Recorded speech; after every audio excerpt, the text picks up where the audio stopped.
Ibu Enan udah kurang fit, jadi saya yang bersaksi nanti lain waktu supaya juga Bu Enan boleh bersaksi, karena apa yang saya saksikan pada pagi hari ini memang saya yang merasakan.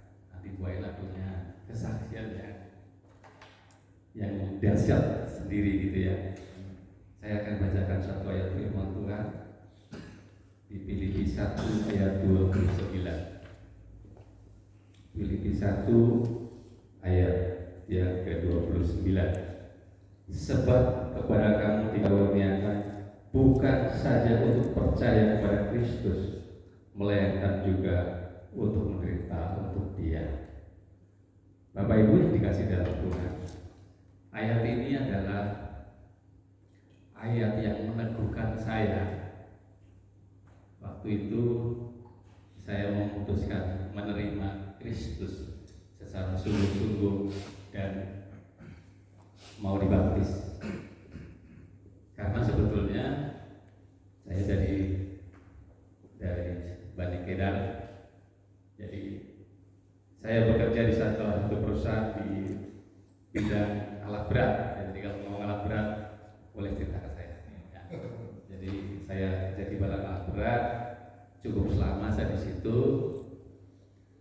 Tiba-tiba ada satu karyawan baru datang, seorang perempuan,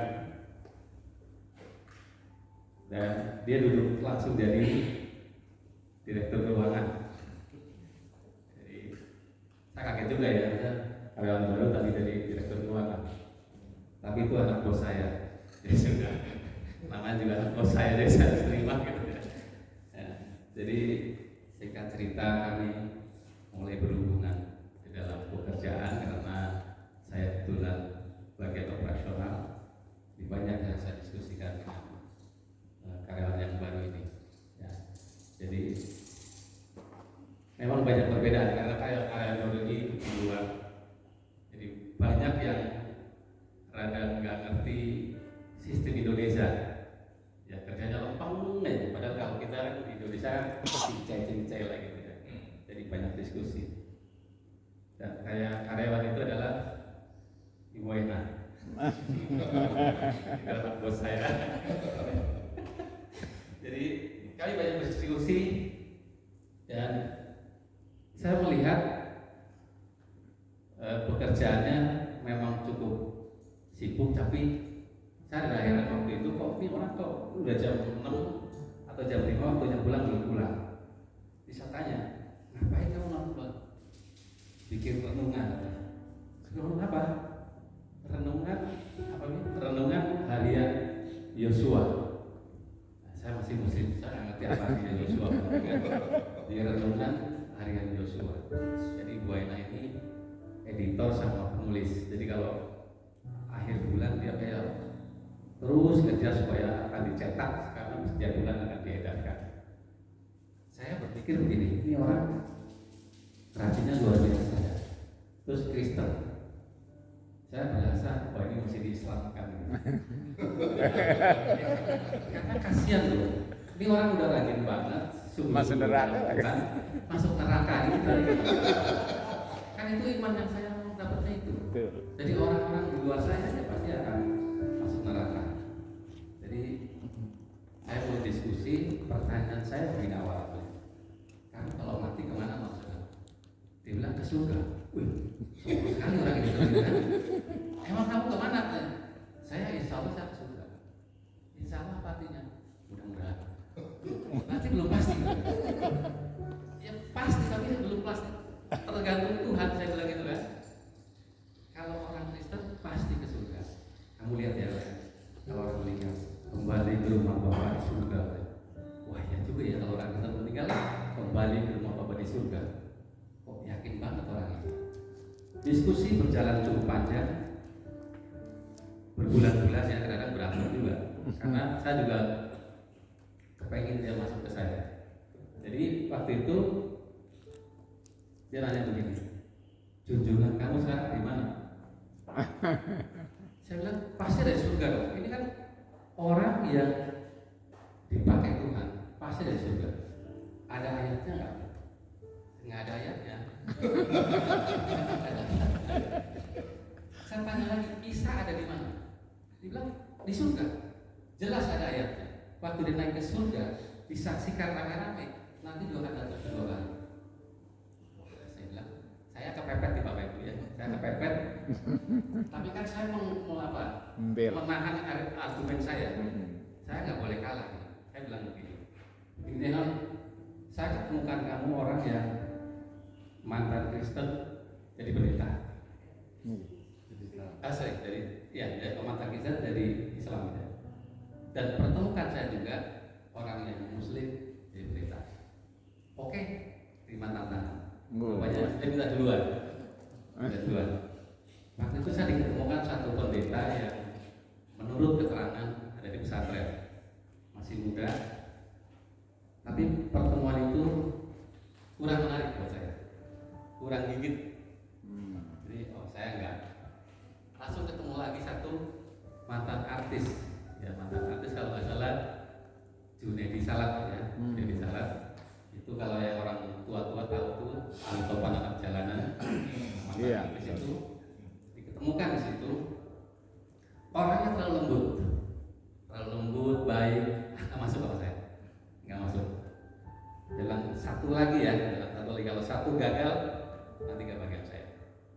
Nah waktu itu diketemukan satu orang dia cerita gini, ini ada orang udah 3 kali naik haji, sekarang jadi pendeta. Wah saya panas.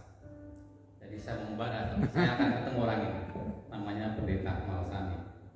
Jadi bapak ini ada khotbah di Karawaci ya.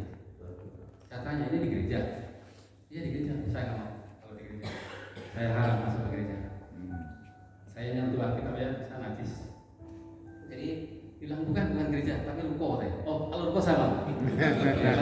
Katakan ruko, bukan gereja. Saya nggak boleh masuk gereja. Tapi kalau masuk ruko saya oke.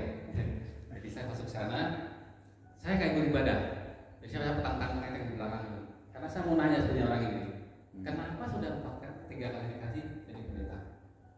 Jadi saya tunggu sampai selesai, saya nggak tahu ibadahnya apa, orang itu berdiri nyanyi, saya di belakang aja. Begitu keluar, saya ngobrol sama dia. Pak, benar Bapak pernah naik haji? Oh benar. Kenapa sekarang murtad? Karena memang begitu pertanyaan saya, kenapa murtad? Dia tidak naik ini. Pak Agus orang mana? Saya orang Jawa Tengah. Oh, saya itu orang Padang. Kamu tahu kan orang Padang seperti apa? Saya terima Yesus, risiko saya dengan nyawa saya. Tapi kan Bapak alasannya apa? Dia gini, karena ajak Pak Agus ini ke Salemba. Di situ ada perkumpulan orang-orang yang semuanya Muslim. Di sana banyak orang yang murtad katanya. Ajak ke sana. Waduh, saya lebih panas lagi nih. Banyak kumpulan orang murtad di sana. Kasih alamat dan segala macam. Saya berangkat hari Senin, saya ingat sekali. Saya berangkat ke sana. Sampai sana saya benar-benar bingung karena yang datang itu orangnya aneh-aneh, gak kayak orang gereja gitu ya. Pakai kopiah lah, pokoknya nyeleneh-nyeleneh semua. Yang paling takut kayak Buena karena satu-satunya yang putih, rambutnya kusut semua gitu ya, rambutnya kusut semua. Jadi dia ketakutan. Dan saya ikutin prosesi di situ karena gini ada perdebatan kalau minggu pertama ibadah biasa, kedua buka Alkitab sama Al-Quran, jadi boleh berdiskusi di situ. Tapi yang pertama saya datang tidak ada diskusi, tapi ada satu yang membuat saya panas sekali karena begini. Dia nyebut junjungan saya itu Mr. M. Saya tanya Buena, siapa yang dimaksud Mr. M itu? Udah ngajar sekali lagi di bawah. Jadi saya kaget tuh, kok Mr. M tuh, waduh. Saya karena minggu depan akan ada pertanyaan, saya udah siapin pertanyaan. Pertanyaan saya sudah begini, simpel aja. Kenapa Tuhan yang Kristen mati? Tapi saya belum nanya, rupanya ada yang orang kayak saya juga. Ada yang panas juga kayak saya rupanya. Jadi dipertanyakan itu waktu ketemu orang. Kenapa Tuhan yang Kristen mati? wah mampus, tapi kan lu gak bisa jawab di sini. Tuhan kok bisa mati? Ya. Dia ceritakan tentang karya keselamatan. Dia lahir, dia mati, dia bangkit karena Tuhan. Tapi kan di dalam Alkitab nggak main buat saya. Kan kitab kamu yang ngomong. Kan saya bukan orang Kristen, saya nggak percaya dengan kitab ini. Tapi nyantol juga sih di otak saya, kan? Nyantol juga di otak saya. Iya juga ya. Tapi kan saya nggak percaya. Karena datanya kan dari Alkitab, bukan iman yang saya percaya. Lalu seterusnya dia persis seperti apa yang gue ngomong. Dibandingkan dua tokoh ini, satu Mr. X, satu Yesus. Panjang perjalanannya, hampir 8 bulan. 8 bulan saya di situ. Tapi belajar saya nggak dari Alkitab. Saya belajar dari kitab saya yang lama. Cari di situ. Mr. M siapa? Karyanya apa? Isa ini siapa? Saya mulai dulu nih. Kok ini ada dua tokoh yang beda sekali ya, jauh sekali ya cara berpikirnya. Bahkan di kitab saya lama hampir 70% menceritakan Isa Al-Masih. Ya, dari situ saya mulai pelan-pelan saya kendor. Tapi saya nggak terima Tuhan dulu. Karena gini, pertanyaan saya, oke, di dalam kitab lama saya memang semua menceritakan tentang Isa Al-Masih. Pertanyaan saya, kenapa orang-orang yang mengerti Al-Quran dan mengerti artinya kok tidak terima Tuhan? Jadi waktu perjalanan pulang, saya protes. Harusnya kalau orang itu mengerti, harusnya terima Tuhan. Karena cerita itu semua jelas dari Al-Quran. Jadi gue ngomong gini, Tuhan itu bukannya orang yang pintar, tapi Tuhan adalah memberikan kasih karunia. Jadi firman ini yang buat kita kasih karunia. Berarti bukan karena pintar kamu, tapi Tuhan yang sudah memberi kamu memberikan kasih karunia. Wah, saya masuk. Berat buat saya, gitu ya. Pelan-pelan saya coba. Enggak mudah, tidak mudah. Tapi saya mencoba melembutkan hati. Waktu itu saya bilang, saya belajar dulu Alkitab deh. Kalau memang cocok saya masuk, kalau enggak. Kata gue begini, orang kalau masuk sekolah, masuk dulu, daftar dulu, apa sekolah dulu berbayar? Bu Aida pintar tuh. Terima dulu baru belajar katanya. Ayo saya terima dulu. Nah, perjalanan hidup saya akhirnya kami berumah tangga. Oke, semua berjalan dengan baik. Di tahun 2016 badai mulai menerjang. Ya. Jadi saya kerja sama papanya, tapi saya punya usaha sendiri, punya pertambangan batu. 2016 ada peristiwa yang di luar dugaan saya, punya pertambangan batu ditutup karena lahan yang sudah saya pakai sekitar 6 tahun, 7 tahun ternyata sengketa. Jadi ditutup di polis land dengan teman-teman hampir 10 penambang. Habis itu sudah jatuh ketimpa tangga ketibur kali lagi. Saya sakit pinggang, tapi sakit pinggangnya ekstrim. Jadi sakit pinggang itu ekstrim sekali. Sampai saya MRI dikatakan di situ bahwa saya sakit saraf kejepit di lumbar 4 dan 5. Saya harus operasi. Tapi bapaknya Aina ngomong, kamu jangan dioperasi. Bapak pernah kehilangan dokter gigi gara-gara operasi pinggang. Karena saraf yang dalam pinggang ini sangat rumit sekali. Jadi kalau meleset sekali lumpuh. Tapi karena saya posisinya udah lumpuh, saya minta sama ibu Anda bawa ke rumah sakit. Kalau mau operasi lah. Lumpuh ya nggak apa-apa. Yang penting saya nggak sakit. Karena saya tidur nggak bisa, berdiri nggak bisa, ganti kasur berapa kali, ganti kursi berapa kali. Saya nyalain kasur, nyalain semua. Padahal menurut dokter saya saraf kejepit. Oke lah, lumpuh saya harus operasi. Dibawa satu rumah sakit di Tangerang.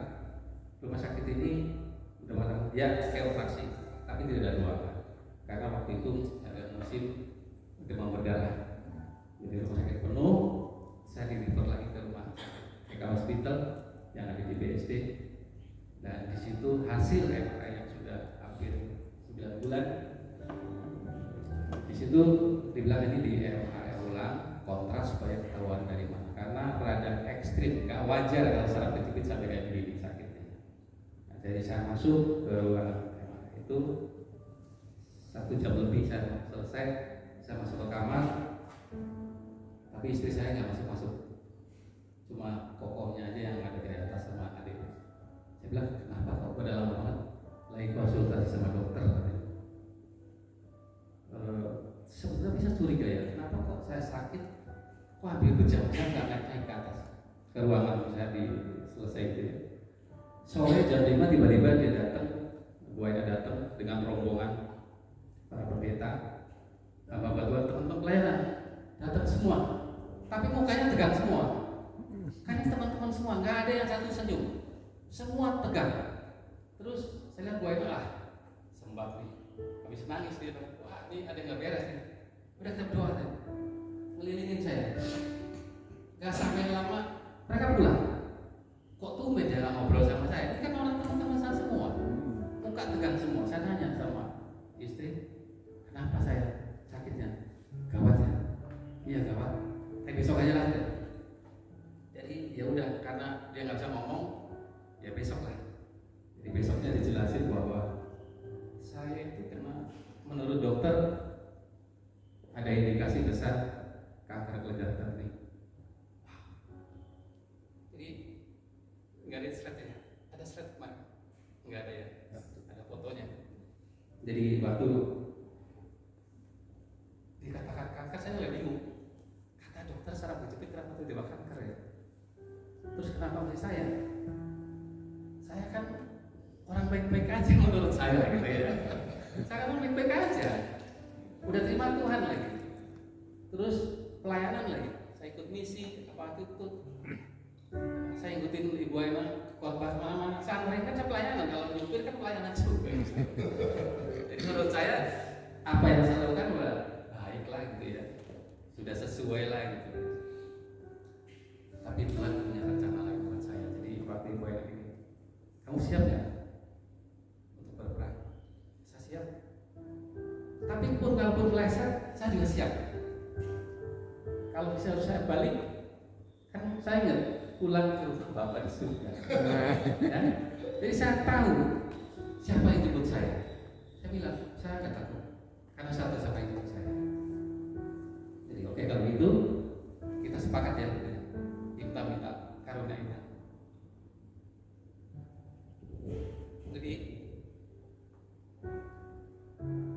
di rumah sakit kayak pasar Bapak Ibu, banyak sekali yang jemput saya. Saya telepon ke keluarga, datang semua ke Jakarta ya. Saya pamit, karena ini kanker loh, nggak main-main.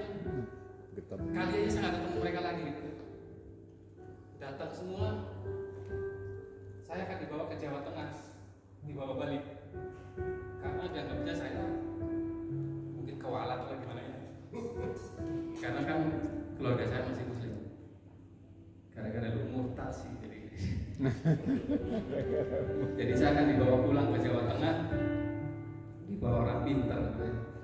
Selang padahal kalau orang pintar di Jakarta banyak, tapi dianggapnya dibawa orang pintar. Istri saya bilang, harga ini makan. Rada marah sudah keluarga. Jadi mereka 2-3 hari pulang, dibilangin, ya udah, imanmu udah berbeda ada. Jadi keluarga pulang, tapi saya senang lah, paling kan mereka datang semua. Walaupun sebagian kecewa karena merasa imannya sudah berbeda. Ya nggak apa-apa. Jadi kita berjalan dan banyak sekali Bapak Tuhan yang doain saya sampai waktu keluarga datang.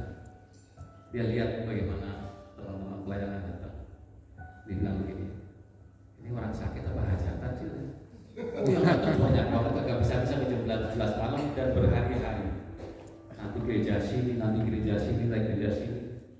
Nah, tapi mereka melihat bahwa saya punya komunitas paling enggak ini, paling enggak banyak orang yang doain saya. Dan saya juga mendapatkan satu spirit yang luar biasa, kan banyak sekali yang doain saya. Dari Buai Nabi Kubu doa, banyak hamba Tuhan yang doain saya. Semua keluarga juga mendukung. Dari situ saya timbul semangat saya harus sembuh.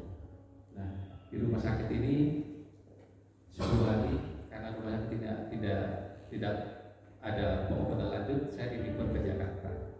Sampai di Jakarta, saya dicek ulang lagi, saya lagi makan, dokternya bilang begini, bagus, ginjal bagus, dua-duanya tidak berfungsi.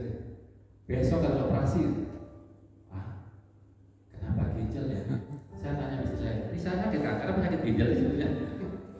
Kenapa ginjal saya tidak berfungsi?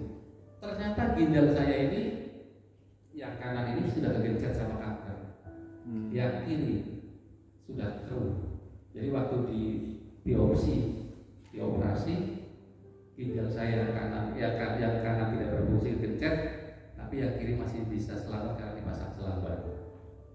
Jadi waktu dikatakan ginjal, saya pikir selesai. Kanker belum diobati, tapi saya harus operasi ginjal. Jadi oke, saya ikutin prosesnya. Dalam kondisi tidak punya uang, nanti saya cerita uangnya. Jadi waktu itu setelah operasi dibilang begini dokter, setelah 10 hari nanti baru kamu boleh kemo. Dalam penantian 10 hari luar biasa intimidasinya. Jadi sakit yang luar biasa, juga pakai morfin ya, pakai racun. Jadi waktu dokter tanya sakitnya skala berapa bagus? 10. Jadi saking emosinya sebenarnya saya. Morfin sudah siap, sudah mempan lagi, minta obat anti nyeri masih nggak mempan juga. Terakhir sampai istri saya suruh pulang ke kos-kosan. Pulang nggak membantu saya. Karena kalau pulang saya bisa minta obat lagi mas saya. Kalau itu kan nggak boleh ada istri. Selang susul minta obat lagi biar saya bisa tidur. Karena nggak bisa tidur. Sakitnya luar biasa Bapak Ibu. Jadi saya sampai nggak pakai baju yang kayak gini. Baju saya dibalik, baju rumah sakit dibalik. Nah, kalau kena lepitan sedikit saja di kain itu perihnya luar biasa. Jadi kalau ada orang datang nepok-nepok bagus cepat sembuh ya, wah itu kayak hasil. Sakit yang ekstrim. Jadi karena dokter ngomongnya 10 hari setelah operasi baru kemo, pas mau kemo itu malam ini mau kemo ternyata gagal karena bagian farmasi tutup. Saya tambah saya emosi. Jadi ibu ayah pulang, intimidasi datang saya. Jadi waktu saya kayak nggak tidur itu, kayak saya punya penglihatan bahwa mana Tuhanmu? Dia cek gitu ya, mana Tuhan? Tuhan tolong saya. Ini kan antara hidup mati iman saya, dan ini membawa nama baik saya ke keluarga.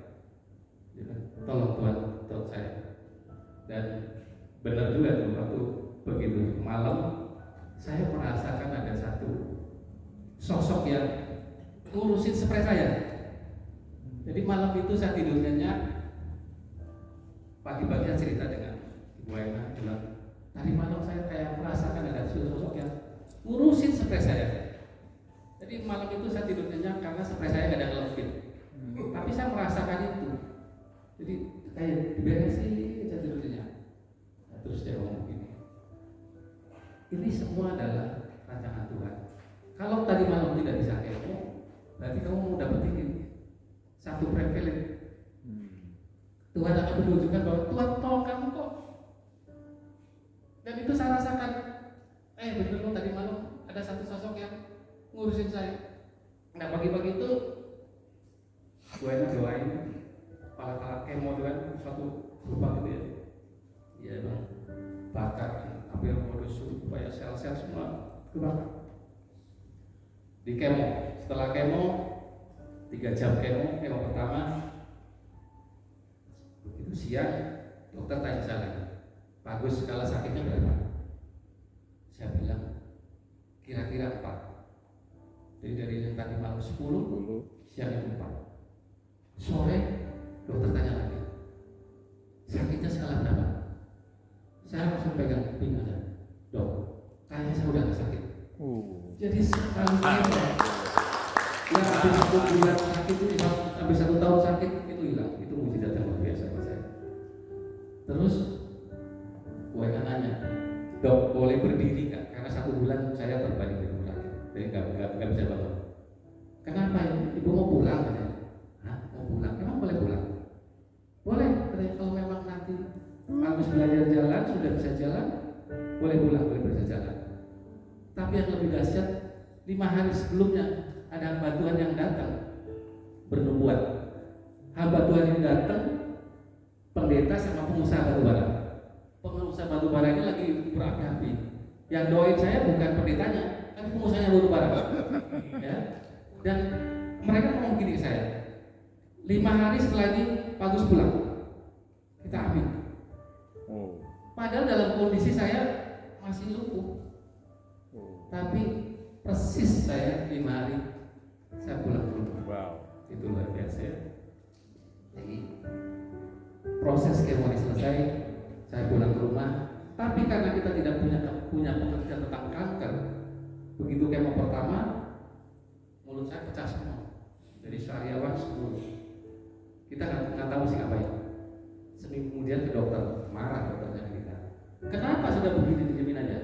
Yang nggak ada kasih tahu suruh ngapain? Jadi darah putih saya turun. Jadi harus suntik lekokin kalau masalah. Nah dari situ mulai mengerti, oh rupanya darah turun kalau orang kemo itu darah putihnya turun. Proses boleh berlanjut.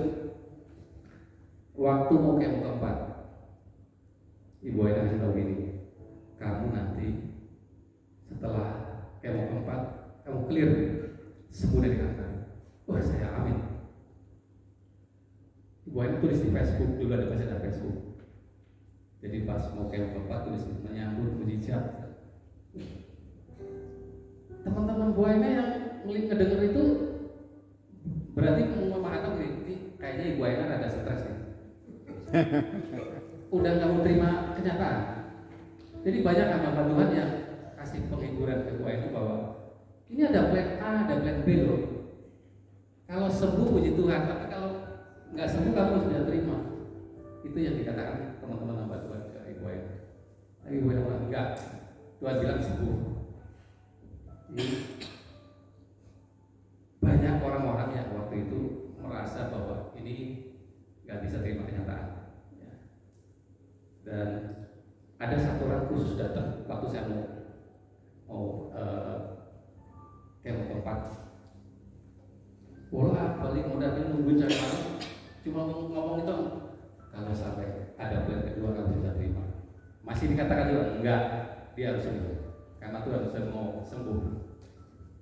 Proses kemo keempat berjalan. Jadi setelah kemo kan nanti sebulan lagi akan PET scan lagi, di PET scan ulang apa hasilnya dari kemo keempat. Nah, setelah kemo pulang, saya kan suka didorong sama Ibu Aina karena baru belajar jalan, suka dijemur di jalan, ditinggalin, kursi roda ditinggalin. Terus saya lihat tetangga punya pohon cincau, saya minta sama tetangga saya, kok punya pohon cincau ya? Iya. Kenapa bagus mau dong saya? Oh ya nanti saya ambil. Ya pilih. Saya kepengen makan cincau. Karena kalau kemo itu kan panas sekali, badan panas sekali. Jadi kalau cincau itu saya pikir adem kali ya di badan gitu. Padahal Ibu Aina udah ngomong, ini daun mentah loh, nggak apa-apa daunnya, tapi airnya matang. Ya udah, minum. Nggak sampai 5 menit saya korek. Emas saya kambuh, limpa saya bengkak. Kebetulan karena di depan ada dokter, panggil ke rumah, dia bisik-bisik, bawa ke dokter karena limpanya bengkak. Dibawa ke dokter.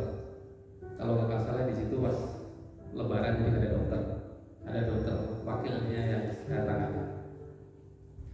Saya menggigil nanti itu panas nanti dingin dan langsung racun di darah. Nah waktu karena pipa saya bengkak, saya di USG. Saya bilang, dok, kita nggak punya uang, bisa nggak di ruangan biasa? Nggak bisa, ini harus masuk ruang isolasi. Tapi akhirnya masuk ruang VIP, tidak boleh dijenguk dengan siapapun, karena ini sangat gawat. Awalnya saya nggak mau ke dokter, setelah nggak ada dokter kalau bareng, itu saya bilang, kamu kanker dilawan timbang emak aja kamu merawat. Berangkatlah. Dan 3 hari beneran saya pulang melihat, kan ada hasil USG-nya. Kita pulang kaget loh. Hasil USG-nya tuh begini. Struktur, bentuk, fungsi ginjal dua-duanya normal. Luar biasa. Jadi Tuhan memberikan mukjizat ke saya yang kedua, pakai mau mati dulu. Kan iman saya kan nanti setelah kemo 4 sembuh. Gua ini udah tulis di Facebook menyambut mukjizat, tapi faktanya mau mati juga. Wah, aduh, saya bilang, ini apa yang terjadi nih? Bayangan saya, kalau saya mati itu selesai lah deh. Jadi yang benar-benar gila gitu. Ya. Jadi ginjal saya sembuh. Pas mau periksa lagi, kita di hotel. Saya kencingnya keluar darah. Saya nanya gue lah, kenapa ya kencing saya keluar darah? Dia udah kayak dokter. Itu ginjalnya dibersihkan, makanya keluar darah. Saya apa yang dia ngomong saya imanin kok. Bener nih, jadi ginjalnya bersih makanya keluar. Iya ya. Jadi proses itu berlanjut. Pas PET scan, hasil PET scan saya ambil. Kita berdua ambil. Waktu kita buka, kok tidak ada badannya. Jadi kalau yang waktu kanker itu saya ada di kirim ke sini, itu nanti kapan waktu saya. Jadi kanker itu berwarna. Kankernya di mana-mana aja itu berwarna. Dan kanker yang ada di dalam tubuh saya itu ukurannya 18 cm kali 8 kali 8 cm ya. Cukup gede, melingkar jadi sampai ke, makanya akan ginjal karena gede. Jadi begitu kita lihat hasilnya, kita juga ngerti. Tapi nggak ada warna, kita nggak berani. Jadi jangan dibuka, kita nggak ngerti hasilnya. Jadi dokter datang, lihatin, percaya, dibalik lagi, gimana dok? Ya, clear ya. Jadi hasil dari dokter itu, tulisannya sudah tidak nampak. Jadi saya 4 kali kemo clear dari kanker. Wow. Itu Tuhan. Jadi dokter pun sampai bingung. Karena biasanya kemo itu berkali-kali. Satu circle itu biasanya 6 kali. Ada 1 paket, 2 paket, 3 paket. Saya 4 kali kemo selesai. Dan saya berlanjut kan 1 paket harus 6 kali. Nah, saya begitu saya dinyatakan sembuh dari kanker, kan harus menjalani kemo tetap biasa. Di satu ruangan datang orang persis sakit, kemarin sakit prostat stadium 3. Orang ini udah pamit. Karena saya sembuh, saya ngomong sama pasien, Pak, saya sembuh dari kanker, Pak. Semangat ya, Pak. Dia bilang, aduh, saya kan mentor Unilever katanya. Saya biasa ngasih semangat orang. Hari ini mujizat terjadi, muslim, Pak. Saya sembuh loh, Pak. Pak, saya harus semangat. Katanya. Karena kan melihat saya sembuh. Oke. Besoknya lagi datang lagi orang yang lain, sakitnya sama, prostat stadium 3. Anak Tuhan. Karena tahunya dari mana? Musiknya lagu-lagu Kristen. Tapi orang ini bawelnya luar biasa. Orang kaya, dia pakai suster pribadi.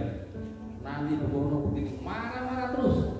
Pokoknya semua komplain. Kalau dokter kan sudah tanya dia, dokter dia.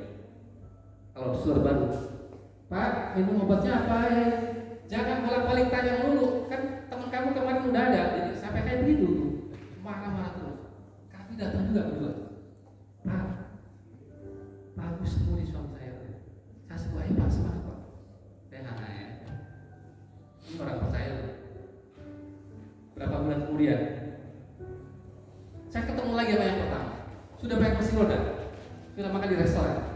Wah, ada sembuh nih. Berapa bulan lagi, saya tanya lagi, Bapak ini kemana? Kan saya nanya kemarin kedua. udah pulang, oh sembuh, pulang ke rumah bapak lagi. Wah, ya. Jadi kalau bilang hati yang gembira adalah obat, itu benar.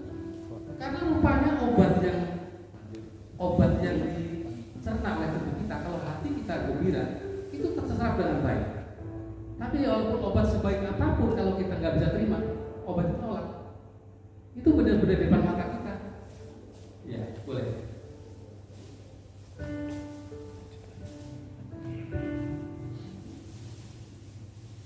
Jadi obat itu akan berpengaruh bagaimana kita bisa menerima. Ya.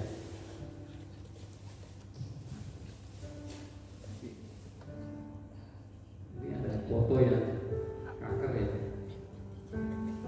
Jadi waktu ada ibu-ibu yang dinyatakan sembuh ada datang, dia ngomong begini, Pak Agus, udah pernah makan apa aja? Semua saya udah makan.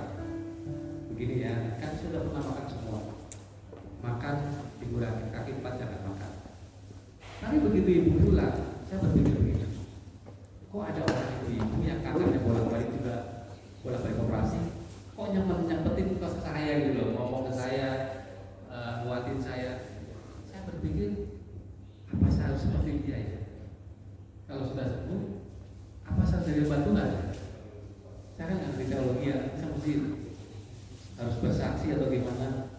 Tapi karena itu datang dengan keterbatasan dia, orang itu sakit nguatin saya cuma ngomong, saya ngelakuin hal kayak gitu. Jadi begitu saya sembuh, saya lakukan hal yang sama. Saya doain orang, saya nguatin orang. Ketemu di pasar, karena makan saya adalah aneh, jadi orang nanya, kenapa?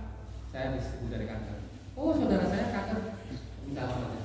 Saya bahkan sampai ke Jogja. Pertanyaannya adalah 90% yang saya doain meninggal. Saya merasa miris. Saya kan dapat mujizat ya. Saya berharap orang yang saya doain sembuh. Kan begitu. Jadi saya bisa menguatkan orang dan menyembuhkan orang kalau bisa. Tapi ini enggak, meninggal. Jadi ini mau meninggal. Saya jadi sedih ya. Kok enggak kayak saya dalam mujizatnya. Akhirnya kita rupanya punya pelayanan. Kesembuhan itu bukan karena kita, tapi karena Tuhan. Kami berdua tugasnya adalah menguatkan iman dia.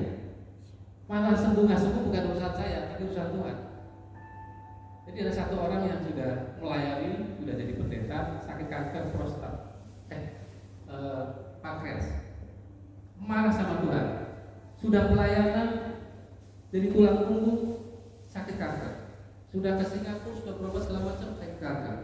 Jadi karena teman sekolahnya Ibu Ena, cicinya pernah ngomong sama keluarganya, saya kepengen ketemu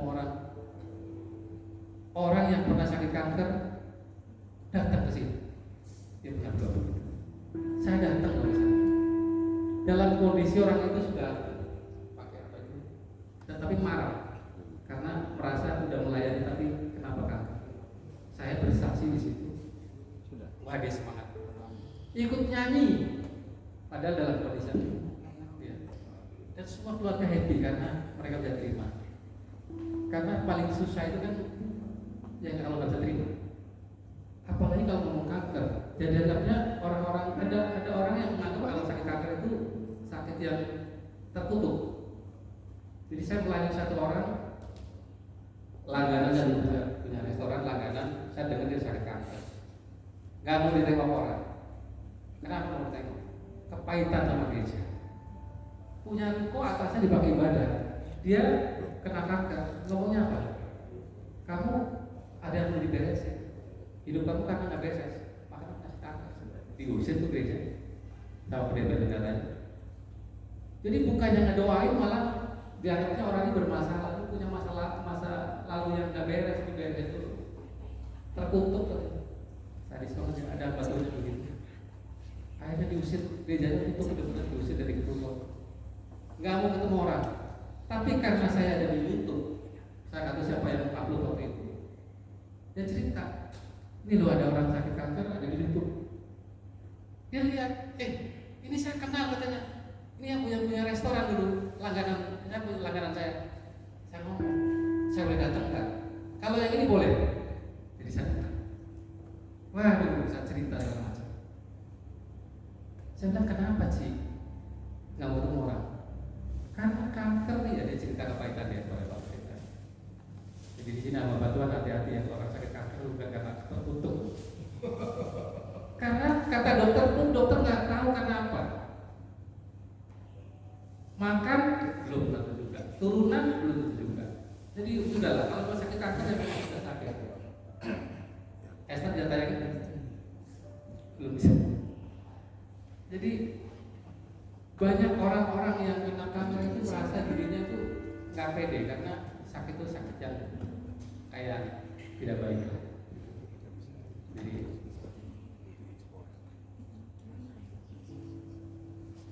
nggak apa-apa kalau nggak jatahnya nggak apa-apa. Nggak apa-apa, biar lengkap. Jadi saya cerita sedikit bahwa usaha saya sedang tidak baik-baik waktu itu. Jadi waktu saya sakit kondisinya tidak punya uang. Bahkan saya sedang berperkara dengan kepolisian. Jadi saya punya usaha ditutup karena kerja saya punya pertambangan air ilegal itu di polis lab. Jadi waktu sebelum sakit saya udah bolak-balik Polda di BAP segala macam. Stres. Jadi mungkin gara-gara stres juga. Ya, segalak-galaknya saya dulu saya galak banget ke orang lapangan, tapi begitu masuk Polda ciut juga. Bolak-balik di BAP gitu ya, sampai 8 jam, 10 jam, ciut juga saya kerjanya. Akhirnya tambah, jadi lebih cepat reaksikan kerja. Jadi tidak punya uang. Waktu itu saya nanya dengan istri saya, ini gimana ya? Waktu di rumah sakit pertama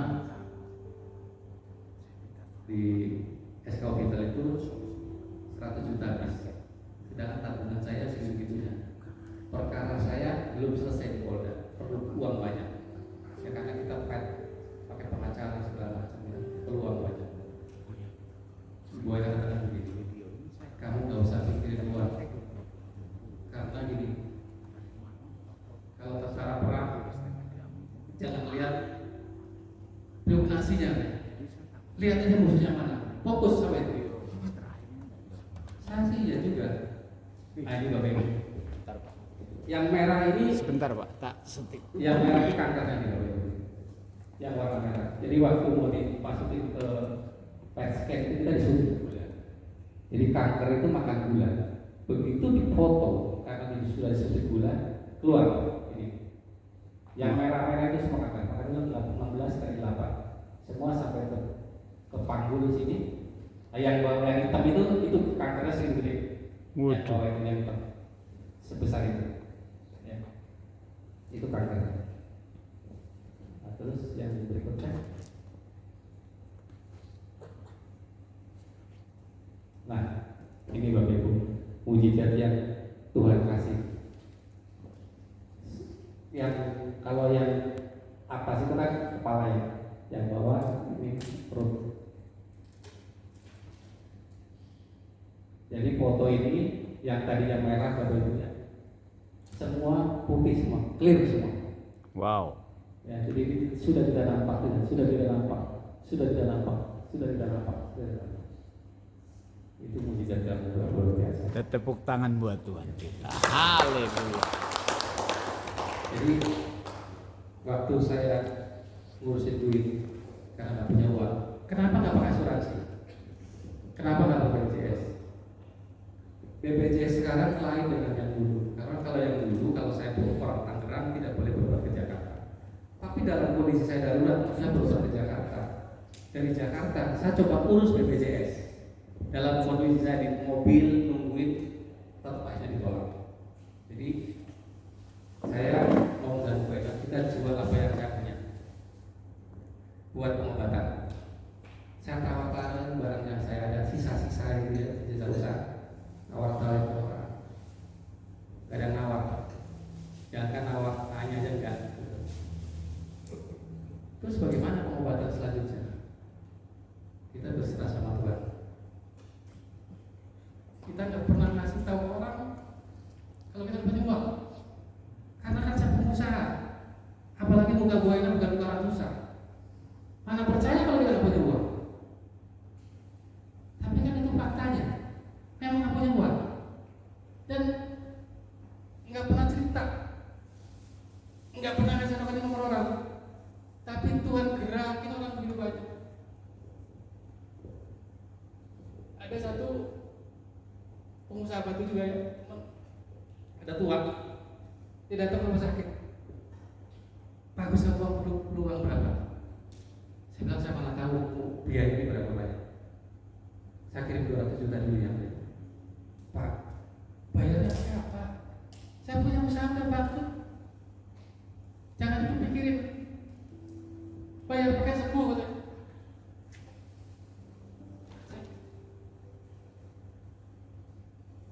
Jadi bapak itu maksa saya sembuh, makanya saya 200 juta. Saya kan nggak sampai berusaha, nggak apa-apa lu jangan pikirin, yang penting kamu sembuh. Terus banyak orang-orang yang kirim ke gua itu, ekstrim, nyumbangnya ekstrim. Ada yang nyumbang 20 juta, 50 juta. Mertua saya itu waktu umur 85 ya, masih ngasih uang buat pengobatan. Saudara-saudara semua, teman-teman sekolah, Pak, maksudnya Tuhan tuh bisa pakai orang yang nggak masuk akal lah. Ada teman gue ini yang terkenal pelit gitu ya. Kita juga tahu pelit lah, karena saya datang ya, makan nggak pernah bayarin gitu ya, dibayarin. Selalu dibayarin orang. Nanti pura-pura dompetnya ketinggalan, ada aja lah orang gitu ya. Tapi bisa datang ya, dia datang saya, mijitin saya, Mas, ayo Mas sembuh, Mas sembuh, Mas. Ngasih amplop pakai dolar. Ya, saya orang kok saya $2.000 beli ya, bisa jadi 2.000. Jadi nyumbangnya ekstrim gitu loh. Wow. Saya baru mikir, saya harus membalas orang-orang ini dengan apa? Dengan sembuh. Karena orang ini ngasihnya benar-benar tulus, kepengen benar-benar sembuh. Itu yang memicu saya semangat. Karena kalau saya lemah, habis saya. Dan saya bersyukur didampingin istri yang kalau ibu Aina kendor, selesai saya. Ya, karena kekuatan saya juga, yang saya kan rumah sakit, yang berperan sebetulnya istri. Dengan posisi Jakarta, anak-anak semua di rumah. Tiap hari baca renungan. Tiap hari harus nyiapin khotbah buat saya. Walaupun nggak ada nasi juga nggak ada. Karena orang sakit kan bisa kemana-mana otaknya, ngelamun, laba kadang-kadang sakit-sakitnya. Tapi saya bersyukur ada orang-orang yang mensupport saya. Makanya sekali-sekali orang-orang, kalau orang ada yang sakit, yang paling penting adalah support sistemnya, pendampingnya yang harus kuat. Kalau pendampingnya lemah, kita yang sakit pasti dalam waktunya kok. Jadi kita cuma berharap dengan pendamping kita. Dan saya rasa kuat. Ternyata rupanya nangis juga di kamar mandi. Jadi kalau nangis gak pernah depan saya. Penolong itu begitu Pak. Kalau penolong itu termasuk teman-teman semua di gereja. Kadang datang nangis. Semua yang saya lihat itu semua positif ke saya. Ada satu gembala yang di istri Pak Martin itu datang, tahu saya kantor, udah gerung-gerung di kasur saya. Terus ditarik sama Bu Ena. Gak lama kemudian senyum-senyum datangnya. Senyum-senyum. Jadi semua orang datang jenguk saya, semua positif. Mukanya bagus, cerah, kamu pasti sembuh. Semua bilang begitu. Ternyata disetting sama Bu Ena. Gak boleh di depan saya sedih. Semua harus berkata-kata positif. Tapi saya dapat itu, saya dapatnya semua orang dukung saya, semua orang doain saya, semua orang kerja sembuh. Itu yang luar biasa. Jadi saya juga tekan kepada orang-orang, kalau melayani orang, kalau ada keluarga sakit, support system yang paling penting. Kalau ini selesai, semua akan selesai. Gak bakalan kuat karena kita kan dalam kondisi sakit. Ada foto lagi? Udah ya? Jadi, nah ini waktu saya sakit mukanya udah kayak kakek. Jadi lipis habis semua, rambut yang namanya rambut semua habis. Nggak usah nanya rambut apa gundul semua. Sampai saya lihat muka sendiri saya takut, karena kan alisnya nggak ada. Waktu kecil saya ditanya, ditakut dengan kalau orang nggak ada alisnya bisa lihat setan. Saya nggak tahunya nggak ada alisnya di muka. Jadi saya takut lihat muka gitu loh.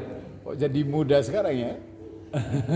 Itu sampai gitu. Jadi waktu saya sakit itu timbangan saya 79. Waktu saya sempat ke 55. Tapi waktu 55 saya nggak mau foto karena saya takut lihat badan saya jadi kurus banget gitu ya. Jadi ini foto yang udah saya lagi berjalan di kemon. Jadi saya akan kasih satu ayat untuk di 1 Petrus 5 ya.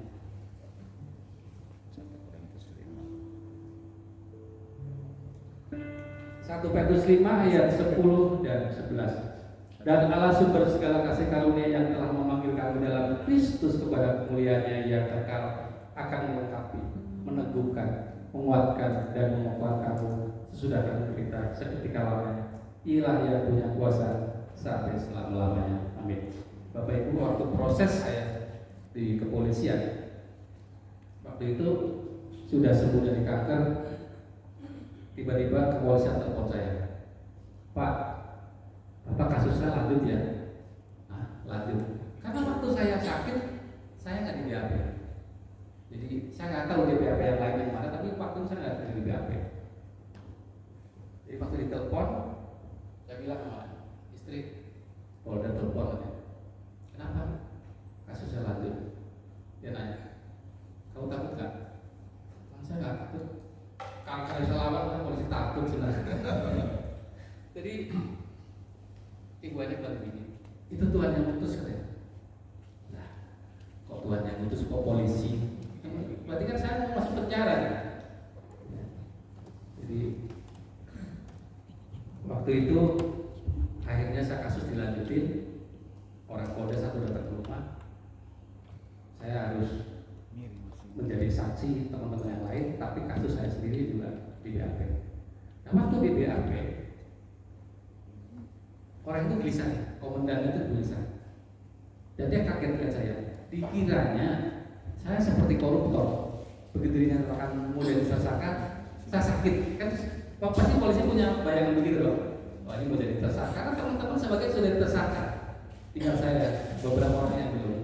Dianggapnya kayak gitu, saya sakit karena menjadi tersangka. Tapi dia datang ke rumah, dia datang, dia bilang begini.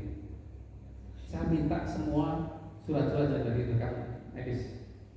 Dia akan ke Polda, ngomong ke Polda khusus saya mau dimintakan supaya saya bisa dilepaskan dari tersangka.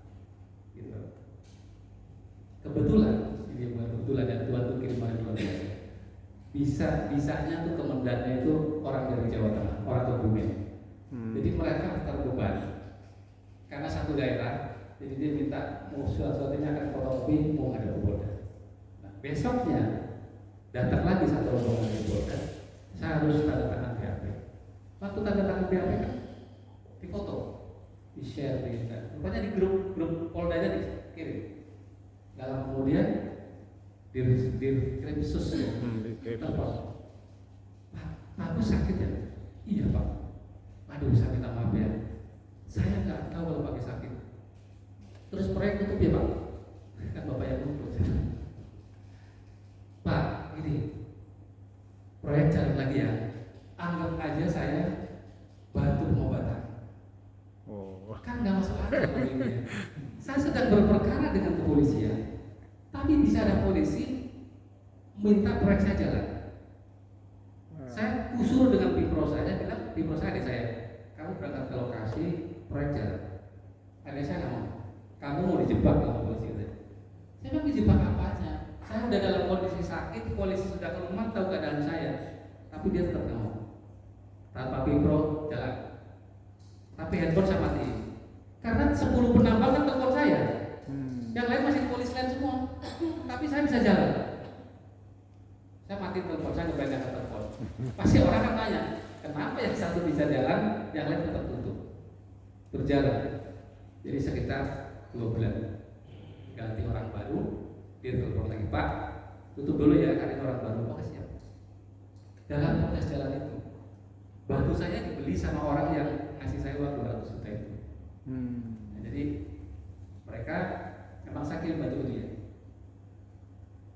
Staffnya sudah telepon, Pak, uang ini nanti dipotong yang 200 juta ya, supaya nanti bisa terselesaikan. Oke, nggak apa-apa. Jadi saya punya utang sisa itu kalau salah 20 juta. Jadi dapat 2 bulan itu saya dapat 180 juta dari proyek itu. Nah, datanglah si kakek itu ke rumah. Karena 2 minggu sekali suka datang bawa makanan, bawa apa gitu ya. Aku ngomong sama dia, aduh Pak, terima kasih banget ya Pak, saya sudah ditolong. Tapi sisa yang 20 juta itu nanti saya cicil kalau saya udah kerja. Baru kaget, lu mau ngapa sih kerja? Itu tanya kemarin tuh yang 200 juta dari batu itu sekarang tinggal 20. Maksudnya udah dipotong langsung sama staf Bapak. Marah Bapak itu. Telepon. Pulangin duitnya katanya. Ini orang lagi sakit. Lu tega lu katanya memotong uang itu. Waduh sebelah Pak jangan dipulangin. Kalau dipulangin saya bayarnya pakai apa? Gak bisa. Kamu tuh masih belum kerja. Ya. Pulangin. Nego. Pulangin 100 juta. Jangan. Udah. Ya udah separuh. Dan sampai hari ini 2.000 100 jutanya mau bayar. Jadi kalau Pak saya ketemu nih, Pak, utang saya gimana? Kenapa? Kamu udah kaya ya, mau bayar utang. Jadi Tuhan bisa pakai, ini bukan anak Tuhan loh. Ini agamanya banyak, masjid Jombang, wihara Jombang, gereja Jombang. Tapi Tuhan gerakan Bapak ini luar biasa. Jadi banyak hal-hal yang supranatural yang saya rasakan. Ya, jadi begitu saya sembuh tahun pertama, gue mau begini, pas bulan Desember. Tahun ini jangan membangun. Loh, Tuhan mau begitu? Iya. Mau bangun pakai apa? Wong saya nggak punya uang kerja juga kok, kerja juga nggak punya penghasilan. Jadi maksudnya apa? Nggak tahu. Pokoknya Tuhan bilang jangan bangun. Tapi kan saya sebagai kepala rumah tangga sudah dinyatakan sembuh, kepengen cari duit lah buat keluarga gitu kan. Saya buka toko listrik. Jadi ada teman yang punya agen listrik, saya punya kios. Saya pikir daripada saya kepala baik, saya buka kios toko listrik. Sudah buka sekitar 3 bulan, laku kali 3 biji bola kali ya. Jadi nggak ada orang yang datang. Ya udah, akhirnya tutup lagi, capek gitu kan. Nggak lama kemudian datang lagi orang satu kampung, pernah kerja di restoran sederhana, padahal dia minta tolong saya, ayolah di kios bagus pinggir jalan buka restoran. Saya buka restoran rumah makan pada saya nggak bisa masak. Buka renovasi dalam macam, bikin ruang AC. Ya, pikir saya ini usaha ya. 6 bulan lumayan bagus, sudah mulai jalan, sudah ada langganan.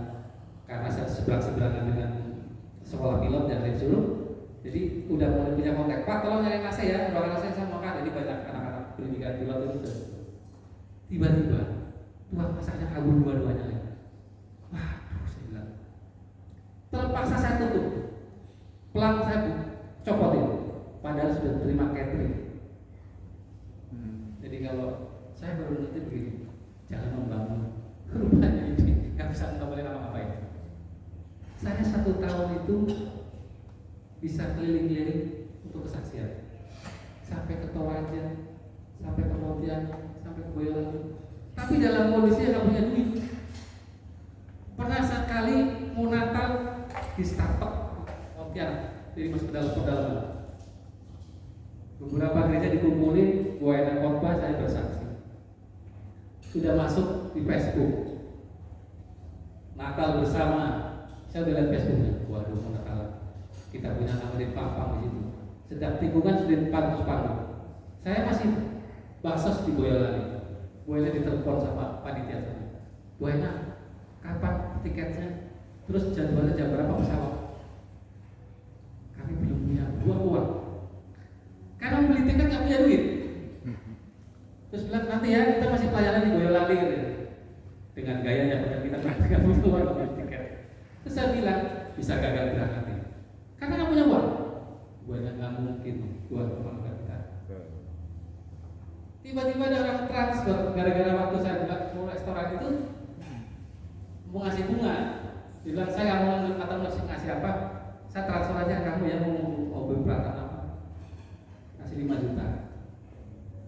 Saya bisa beli tiket ke Pontianak buat kedua. Sampai Pontianak dijemput sama orang Dayak ibu-ibu ya, mobilnya baru, tapi orang kampung, namanya taman kampung lah, mak kampung gitu ya. Jadi perjalanan hampir 8 jam ke Startup, jam 12 saya bilang, Bu cari makan dulu Bu. Oh ya, masuk saya restoran gede banget, mati saya bilang gitu. Jadi masuk, rupanya ada apa sih, lemang ya, kayak lemang ya, ketan ya, kayak empor ya. Jadi sebelum makan sambil dulu makanannya, makan itulah. Saya lihat 9.000 satu isi. Jadi makan, saya ke kamar mandi, kan dia bilang, ayo mau nambah apa, mau nambah. Kita biasa punya duit ya, kali ini nggak punya duit, jadi gayanya masih gaya dulu ya.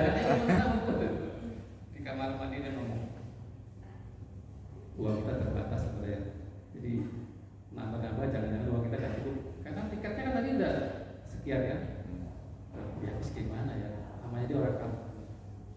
Begitu masuk mau bayar, udah dibayar Pak, sama siapa?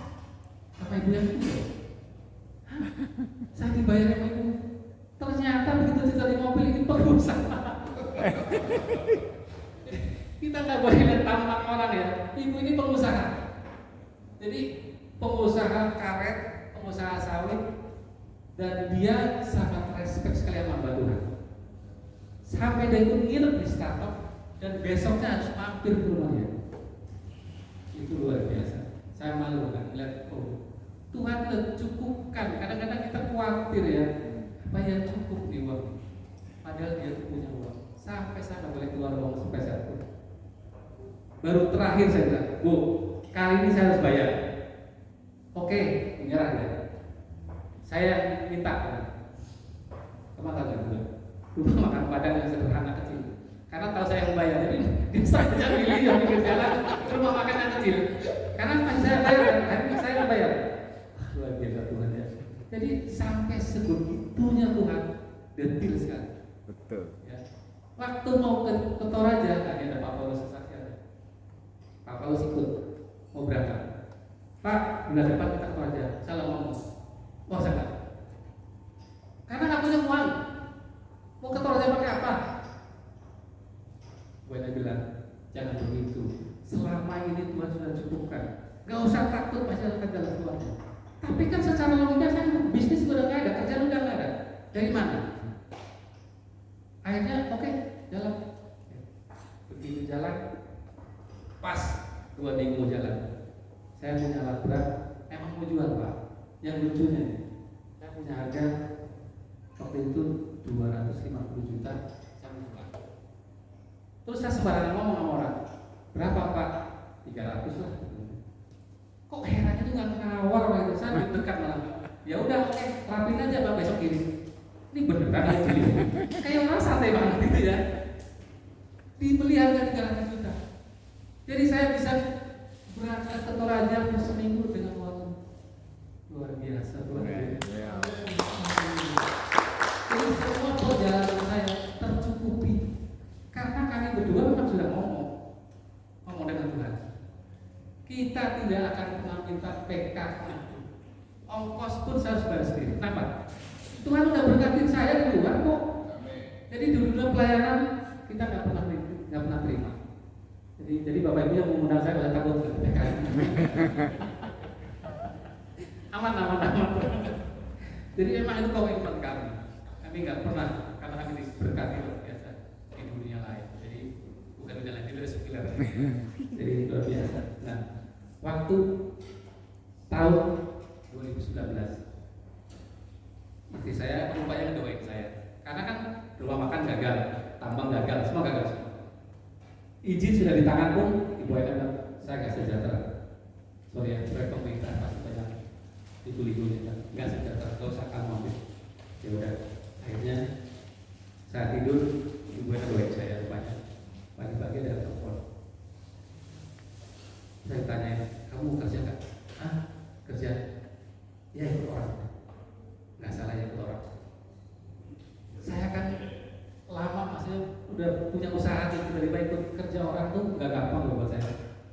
dan saya harus jam 6 bangun, harus ikutin proses bekerja. Sedangkan waktu jadi bos kan nggak enak ya berarti ya. Jam 8 pasar, ya Bu ya, ibu datang. Pasar, Paramount, sarapan Bu ya. Nanti jam 3 kita ke mall Pak, ngopi-ngopi cantik di mall kan gitu kan, sambil memantau pekerjaan. Itu rutinitas yang kami lakukan. Tiba-tiba harus kerja. Jelas.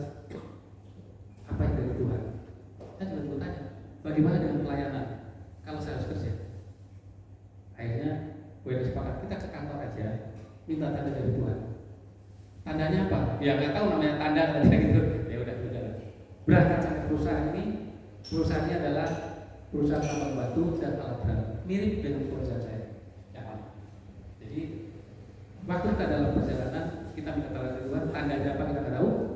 Tapi sampai di kantor kita ngobrol, kebetulan GM-nya teman SMP, saya juga kenal. Pas waktu masuk baru 5 menit, tiba-tiba big boss-nya datang.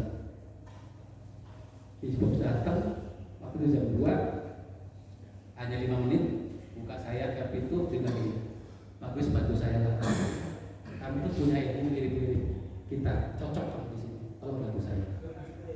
Saya umur 50 tahun Pak, baru 50 tahun. Saya waktu itu 78, saya ini sekarang 78. Pakai kamu punya otak ini kering katanya kalau nggak dipakai. Udah, kamu udah di sini cocok bantu saya. Saya minta waktu sebulan buat berdoa. Jadi saya minta waktu sebulan berdoa. Apa ya saya bekerja? Pokoknya yang pernah punya usaha bisa tahu mentalnya itu kuat kan jadi karyawan. Tapi karena saya sudah berdoa, akhirnya saya masuk kerja. Jadi saya masuk pekerjaan, tapi saya ngomong sama bos, Pak, saya mau kerja di sini, tapi saya akan mendoakan orang. Kalau orang itu dipecat gara-gara saya masuk, saya mau. Berarti kan saya mau menghilangkan rezeki orang. Saya mau. Oh enggak. Orang ini akan dipindah ke divisi lain karena nggak cocok di situ. Jadi ini perusahaan yang cukup lumayan gede, grup hampir 40 perusahaan. Ya. Jadi puji Tuhan, sampai hari ini saya kerja di tempat itu dan kami akhirnya Bu Aidan ngikut gabung. Aneh ya, ada suami istri satu kantor, diminta lagi nih. Saya bilang, Cik, nggak salah suami istri. Kenapa? Kamu kan dari dulu udah biasa sama papa kamu kan? Kerja sini nggak apa-apa. Dulu bos happy karena kita bisa berdua kerja bersama. Dan kami berdua juga menghidupkan kembali. Tadinya sudah ada menghidupkan kembali ibadahnya dari kantor. Jadi sekarang kantor ada ibadah setiap hari Jumat seminggu 2 kali. Paling tidak saya kerja bukan cuma sekedar kerja, tapi ada pelayanan di sana. Dan karena saya orang posesif, dicari orang berbondong-bondong ketemu saya mau masukin barang. Kesaksian itu yang saya pakai setiap saya ketemu orang. Kadang-kadang orang nggak usah dari harga yang 100 bisa 75 gara-gara kesaksian saya. Waduh, saya diberikan sekali, udahlah harga saya masuk. Itu luar biasa. Jadi saya juga terima kasih sama istri saya karena yang sudah nopang saya. Ya, terima kasih sama Tuhan terutama. Terima kasih juga teman-teman yang dari GoExcel yang sudah membantu saya. Ya, terima kasih. Tuhan Yesus berkati. Dan selamat lebih baik.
tidak sebanding sama sekali dengan kemuliaan Ya.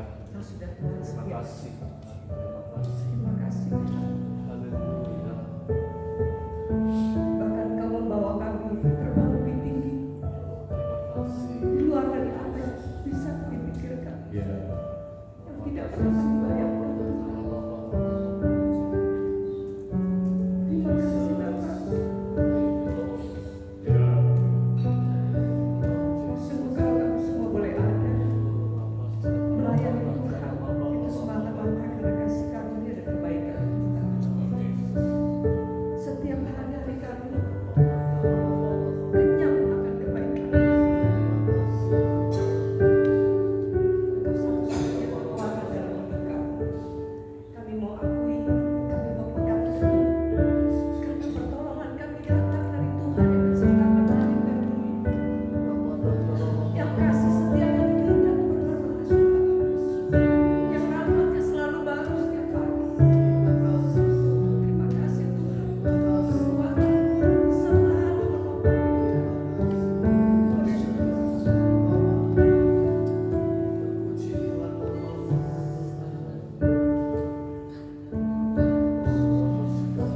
selalu menopang apapun masalah yang saat ini ada, dan mungkin ada Bapak Ibu menghadapi, apa yang Bapak Ibu dengar hanya sebagian dari proses kehidupan manusia. Tetap berpandang kepada Kristus, karena sungguh Dia setia, karunia-Nya tidak pernah terlambat. Tetap bertahan di dalam proses, karena sesungguhnya proses itu adalah hal yang kau bisa naikkan sebagai korban bakaran di dalam bersyukur kami memiliki Engkau Tuhan. Apapun di dunia ini sungguh Tuhan emas dan perak tidak sebanding dengan kasih.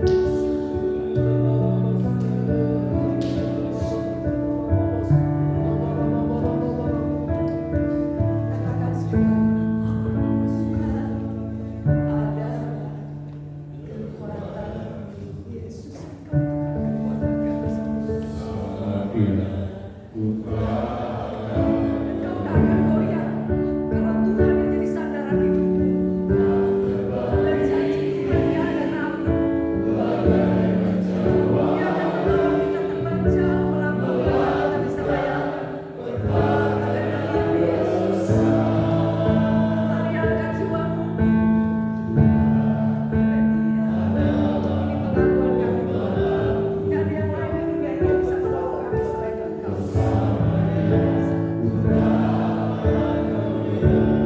Katakan dengan iman bukan terbang. Haleluya Yesus.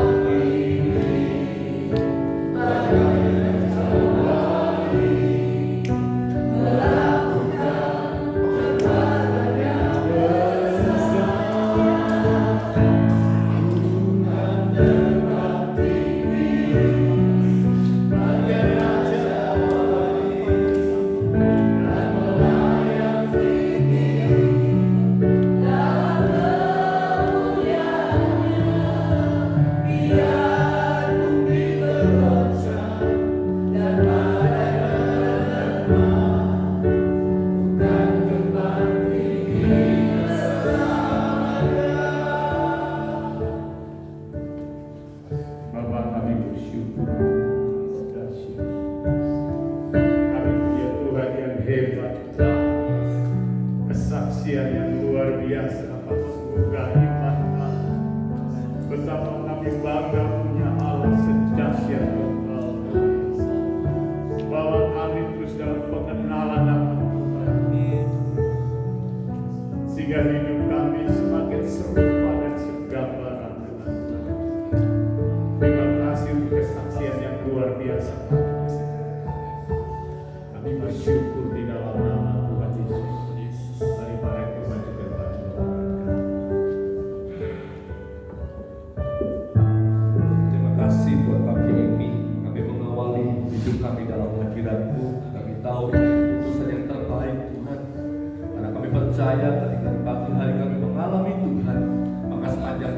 berjalan bersamamu. Ada banyak hal yang terbaik yang Tuhan siapkan buat kami. Terima kasih berkati hamba-Mu yang sudah melayani, baik musik, pujian, sampai kepada kesaksian dan firman yang sudah dibagikan. Semua diberkati Tuhan. Kami yang sudah ada, kami yang sudah beribadah juga diberkati. Kami menyerahkan acara kami sampai nanti siang, sampai selesainya. Kami serahkan dalam tangan Tuhan. Bahkan ketika kami pulang ke tempat kami masing-masing, Tuhan juga memberkati kami. Semuanya aman, sempurna dalam penyertaan-Mu. Dan pada akhirnya kami melanjutkan aktivitas kami rindu menerima berkat yang lebih lagi dari Tuhan.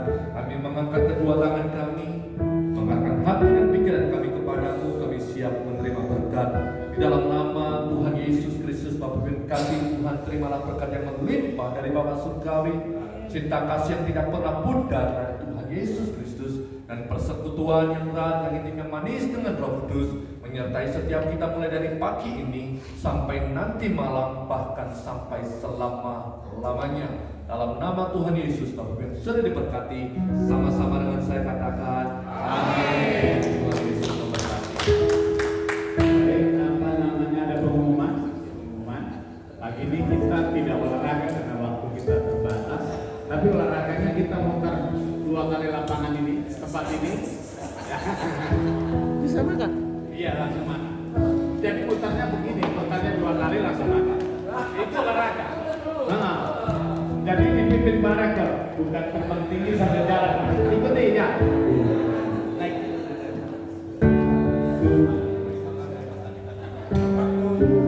Terbang tinggi. Mari barakel. Putar, ikuti ya.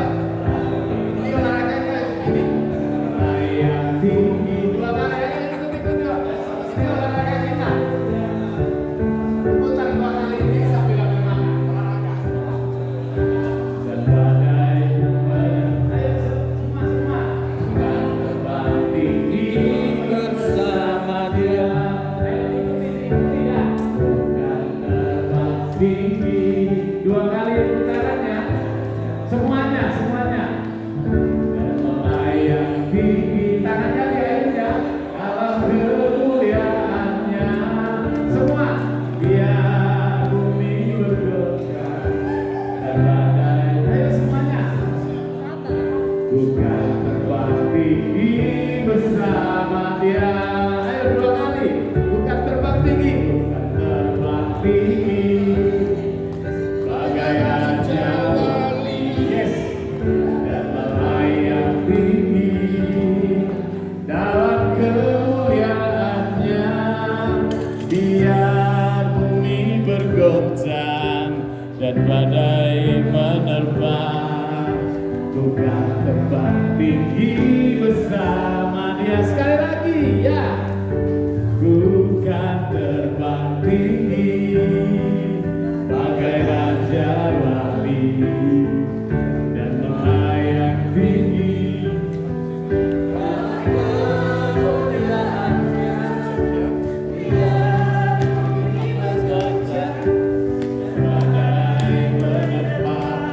Langsung ambil makan ya. Kalau sudah 2 kali langsung makan. Dia bukan terbang tinggi bagai raja wali dan melayang tinggi dalam kemuliaannya. Biar bumi terakhir langsung kasih salam. Ini ada videonya, jadi kasih semangat ya. Tinggi besar. Yang terakhir langsung nyapa di kamera ya. Bukan terbang tinggi. Semua menyapa di kamera. Ya. Layang tinggi. Semua menyapa. Kemuliaan. Semua menyapa. Biar bumi bergoncang dan badai. Semua menyapa ya. Bukan terbang tinggi bersama Dia. Bukan terbang tinggi bagai raja.